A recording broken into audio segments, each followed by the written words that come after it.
Et je sais que j'aurai besoin de l'aide de Dieu dans cela, et il est le seul qui pourra vous convaincre que ce que je dis est vrai. Mais je vous dis que moi-même, et beaucoup d'autres personnes, dont certaines sont ici aujourd'hui, nous sommes une preuve vivante que la parole de Dieu contient la force de guérir votre âme et de vous changer complètement en une personne nouvelle. Vous n'avez pas à rester une victime de quoi que ce soit. Alléluia. Oh, voyons ce que nous avons ici. Oh, ouh. L'amour de Dieu, je me demande ce que ça pourrait me faire. Contre la culpabilisation et la honte. Prenez-le jusqu'à ce que tous les symptômes aient disparu. Si vous faites une rechute, rechargez et prenez-en plus. Rechargement gratuit et illimité. Wow! Docteur Jésus, alléluia. Oh! Oh! Toute une bouteille d'humilité.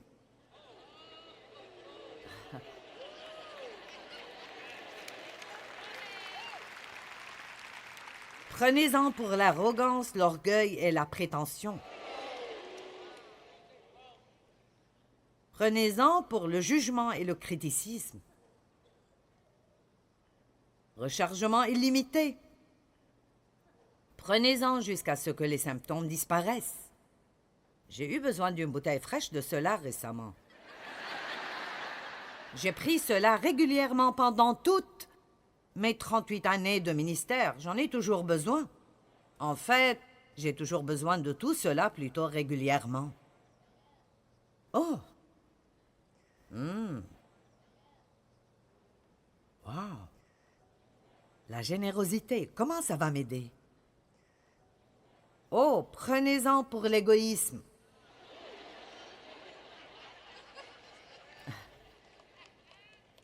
Wow! Prenez-en jusqu'à ce que les symptômes disparaissent. Vous savez quoi? J'étais si égoïste et égocentrique, et j'étais né de nouveau, baptisé par le Saint-Esprit et dans le ministère, et j'étais si égoïste et égocentrique. Et j'étais si malheureuse, et je ne savais pas pourquoi. Je pensais que c'était la faute de Dave. Je pensais que si mon ministère grandissait, j'aurais été heureuse. Et si mon dos ne me faisait pas mal, j'aurais été contente. Je pensais que si j'avais plus d'argent, j'aurais été contente. Si mes enfants agissaient mieux, j'aurais été heureuse. Allez! Et dans l'un de mes grands moments de prière, j'ai dit à Dieu, « Je ne sais pas ce qui ne va pas en moi, Seigneur. Je vais à l'église chaque semaine. Je suis à l'accueil.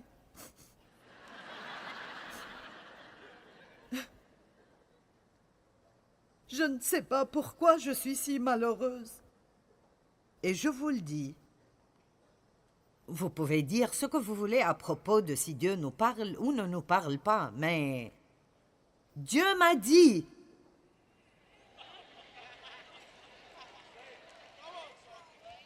tu es malheureuse parce que tu es égoïste.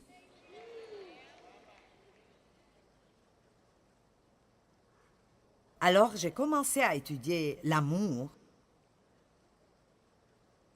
et à étudier, et à étudier, et à étudier, et à étudier, et je l'étudie toujours.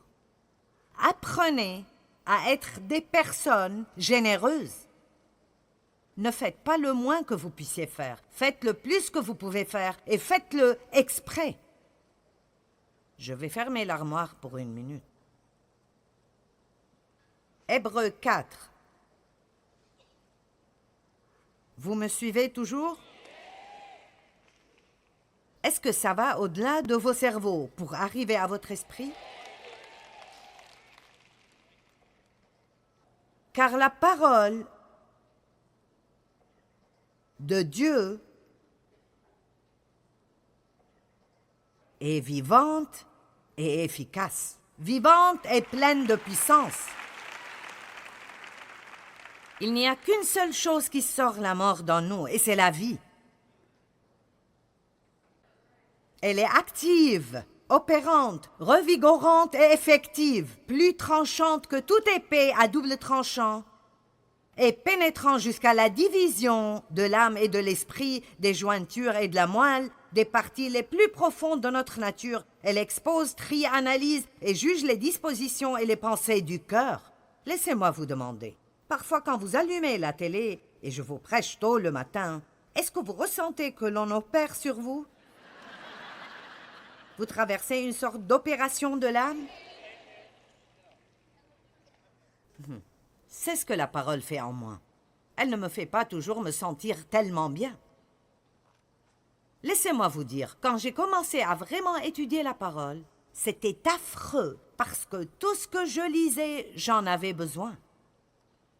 J'avais un problème avec la parole entière. Après chaque sermon que j'écoutais, je me sentais condamnée. Je ne connaissais pas la différence entre la conviction et la condamnation. Alors si j'écoutais un message à propos de « tu parles trop », et puis je faisais un plan charnel, c'est décidé. Demain, je ne dirai pas un mot.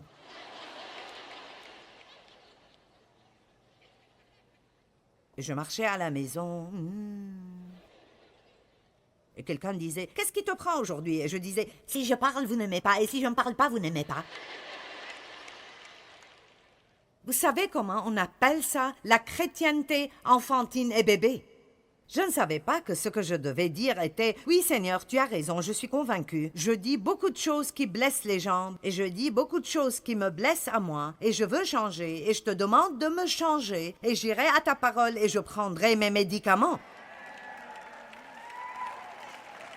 Allez, laissez-moi vous dire, vous pouvez prendre n'importe quel verset dans les Proverbes, à propos de la bouche, et vous commencerez une grande guérison dans vos vies. Vous devrez y retourner la semaine d'après pour prendre une autre dose, et vous devrez retourner la semaine d'après pour prendre une autre dose. Allez!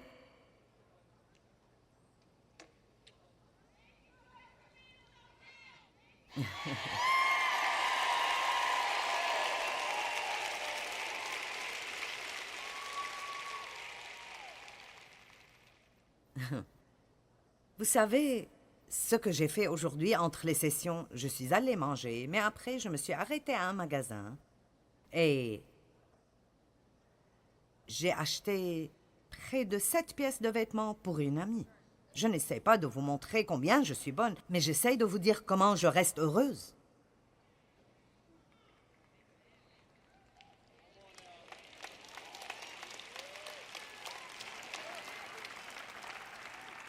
T'es-tu acheté quelque chose? Oui, je me suis acheté 2 ou 3 choses. Mais je vous dis la vérité, j'ai découvert que la seule façon d'être heureuse est d'être agressivement généreuse. Et je n'attends pas que l'envie me vienne, je n'attends pas de vouloir l'être, je le fais exprès chaque jour, parce que j'ai perdu assez d'années de ma vie à être triste et énervée, et maintenant je veux être heureuse. Alors chaque jour, je me réveille et je prends une grande cuillerée de générosité. Oh, où est-il passé? Oh! Oh, mon Dieu! Ah, le voici. J'ai pensé que je devrais aller pour en acheter plus. Est-ce que quelqu'un comprend ce que je dis? Je vous défie de, si vous savez, si vous êtes égoïste, de l'admettre. Combien sont égoïstes? Merci. Combien sont parfaits et n'ont besoin de rien de ce que je dis?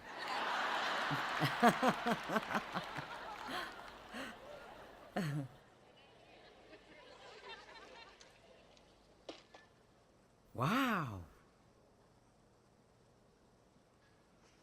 L'énergie du Saint-Esprit.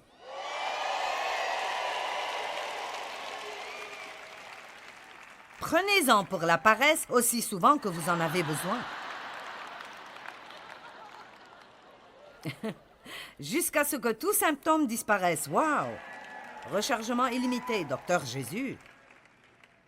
Waouh! Oh oh! La sagesse. Prenez-en pour la stupidité aussi souvent qu'il le faut.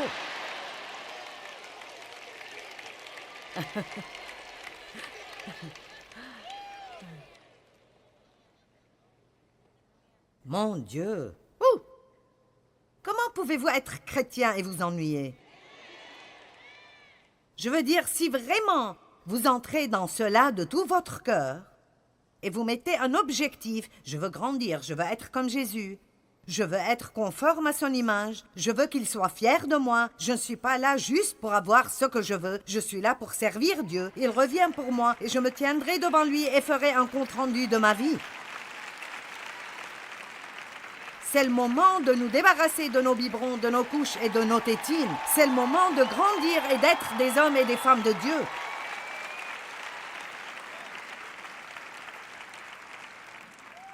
Au moins, si vous ne voulez pas prendre vos médicaments et voulez rester malade exprès, admettez-le et dites « J'ai tellement de problèmes parce que je ne veux juste pas changer. »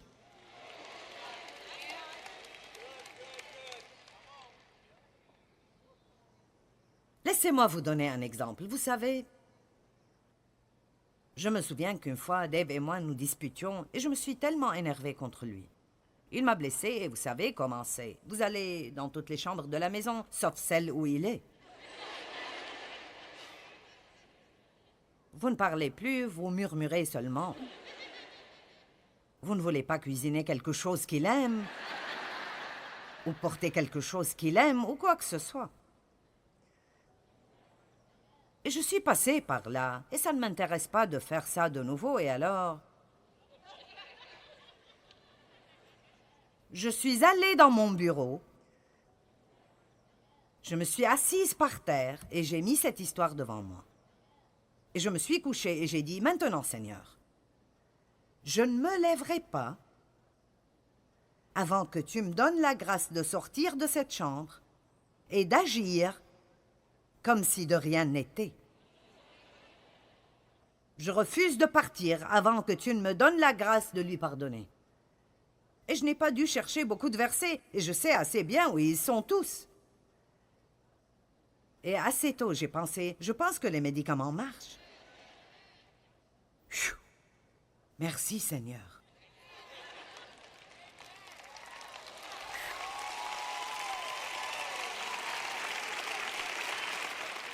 Eh bien, chérie, que veux-tu regarder à la télé ce soir? Je t'amène quelque chose à boire? Écoutez, je n'avais pas la capacité de faire cela. Mais il y a de la grâce et de la puissance dans la parole de Dieu. C'est un médicament pour votre âme. Et si vous arrêtez d'essayer de faire cela par vous-même, et vous allez à Dieu en vous attendant à ce que la parole fasse son travail en vous. Ça prendra un peu de temps pour que vous compreniez, alors j'ai plus d'aide pour vous. Nous avons besoin d'étudier la parole, et de connaître la parole, et de méditer sur la parole, mais aussi de proclamer la parole. Vous devez savoir assez pour proclamer la parole de Dieu à haute voix, toute la journée, quand il vous est possible de le faire. Dieu m'aime, mes péchés sont pardonnés, il n'y a plus de condamnation. Je m'attends à ce que de bonnes choses arrivent aujourd'hui. Mais j'ai fait votre devoir pour vous. Nous appelons cela le livre mauve. Je ne sais pas pourquoi, c'est juste parce qu'il est mauve. Il est intitulé « La puissance secrète de la proclamation de la parole de Dieu ». Vous voyez, ils ont ce livre. Et il est petit, je veux dire, vous pouvez le porter dans votre sac, ou le mettre dans votre valise, ou dans la boîte à gants de votre voiture, n'importe. Et, en fait, j'ai divisé ce livre en quelques catégories pour que, quand vous faites face à une attaque, votre médicament est juste là. La colère, l'onction, l'anxiété, l'inquiétude, l'autorité, les compromis, les responsabilités civiques, les confessions, la confiance. Par exemple, disons que je ressens que je ne suis pas vraiment sûre de moi aujourd'hui. J'ai un vrai sentiment d'insécurité. Et je dois faire une demande d'emploi ici, et je suis effrayée. Voyons.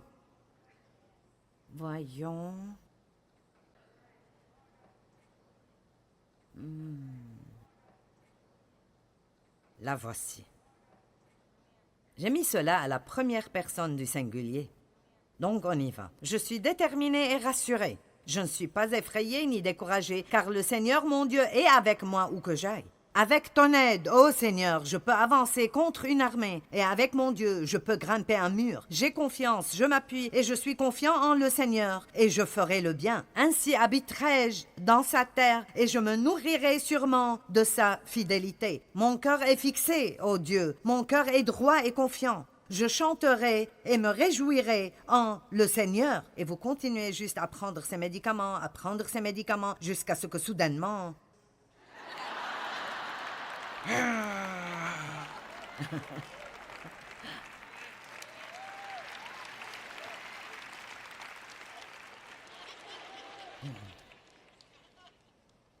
Vous me suivez?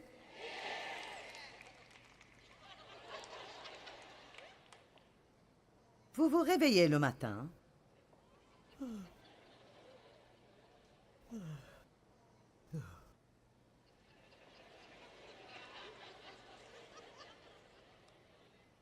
Oh, Jésus, aide-moi.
La paix. Oh! Prenez-en pour l'anxiété, l'inquiétude et l'irritabilité. Prenez-le jusqu'à ce que tous les symptômes disparaissent. Seigneur, aie pitié. Oh, je pense que c'est ce que je pense que c'est. Qu'est-ce qui vient dans les bouteilles bleues?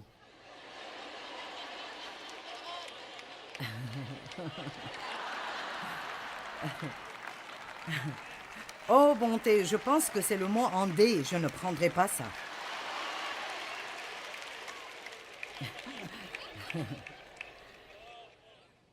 Je veux dire, allez, que faites-vous si vous vous levez le matin et vous sentez comme si un camion vous est passé dessus?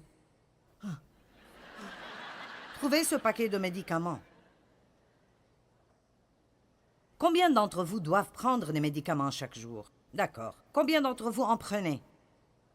Ah, si vous les oubliez, êtes-vous jamais retourné pour les prendre? Si vous en êtes à court, vous allez en amener plus. Vous vous assurez d'arriver avant que la pharmacie ne soit fermée. Nous sommes vraiment radicaux quand nous...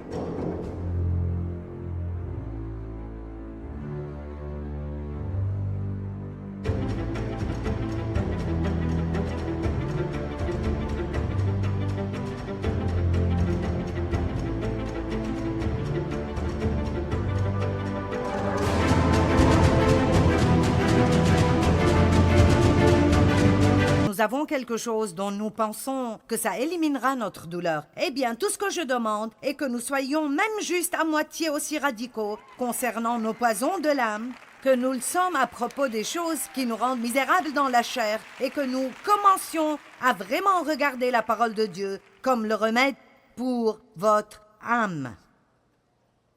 Écoutez cela. Oh, j'ai tellement de choses ici. Je pourrais prêcher 40 messages. La traduction d'Isaac Lizer de l'Exode 15-26 dit « Je suis le Seigneur, votre médecin. Le médicament que je prescris est ma parole. »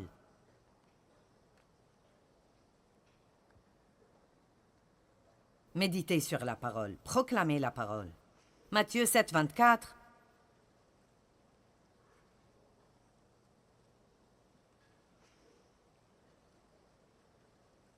Celui qui écoute ce que je dis et qui l'applique, obéit à ma parole, ressemble à un homme sensé, prudent, pratique, sage, qui a bâti sa maison sur le roc.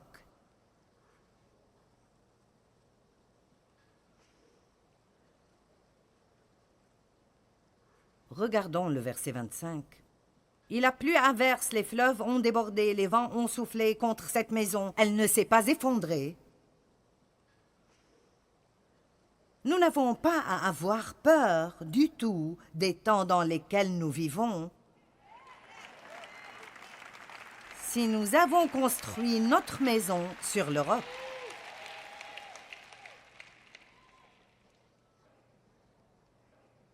elle ne s'est pas effondrée car elle est sur le roc.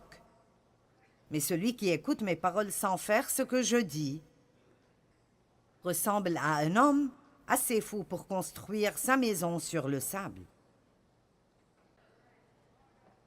Il a plu à verse, les fleuves ont débordé, les vents ont soufflé avec violence contre cette maison. Elle s'est effondrée et sa ruine a été complète. Les 3 petits cochons. Il était une fois 3 petits cochons.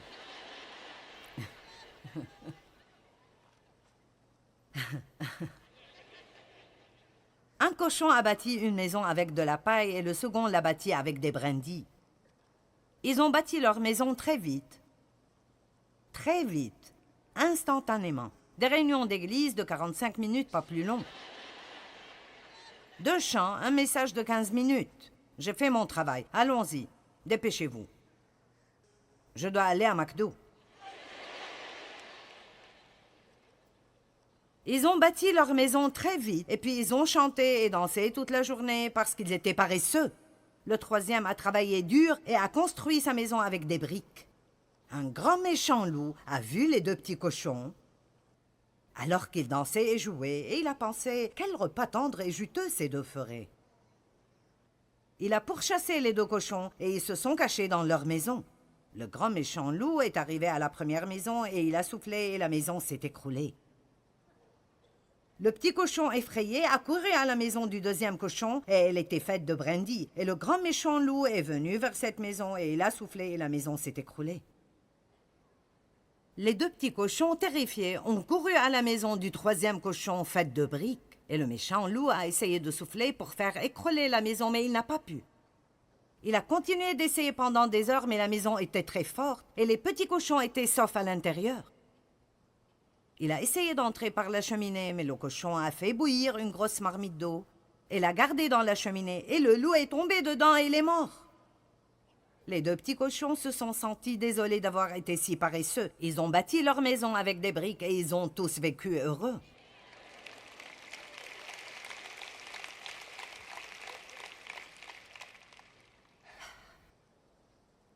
Apocalypse 19.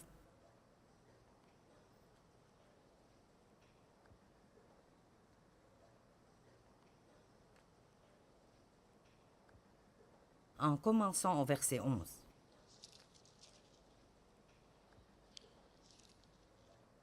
J'ai lu ceci ce matin et j'ai voulu me mettre debout dans ma chambre d'hôtel et crier à haute voix.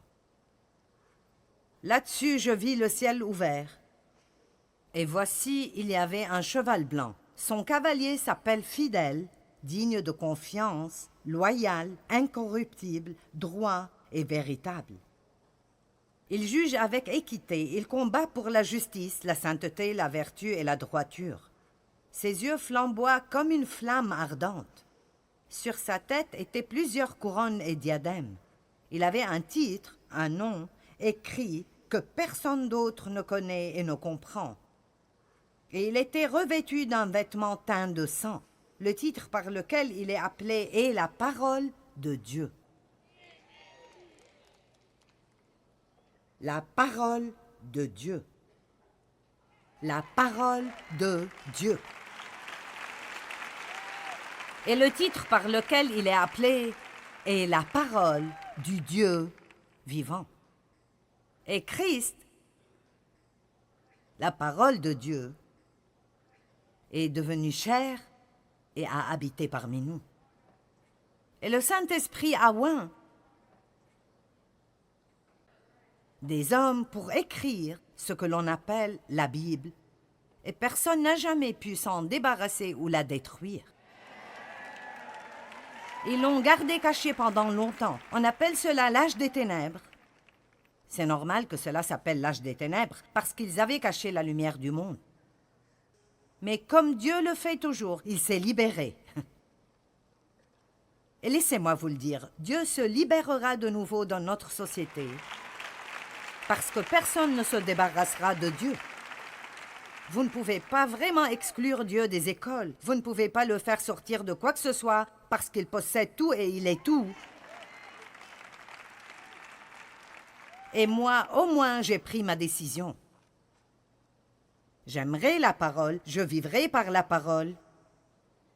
Je mangerai la parole, je méditerai sur la parole, j'étudierai la parole, je proclamerai la parole, parce qu'elle est le remède dont j'ai besoin pour tous les poisons dans mon âme. Et c'est ce que vous devez faire aussi pour le poison dans votre âme. Allez, prenons un engagement d'aimer la parole comme jamais nous ne l'avons fait.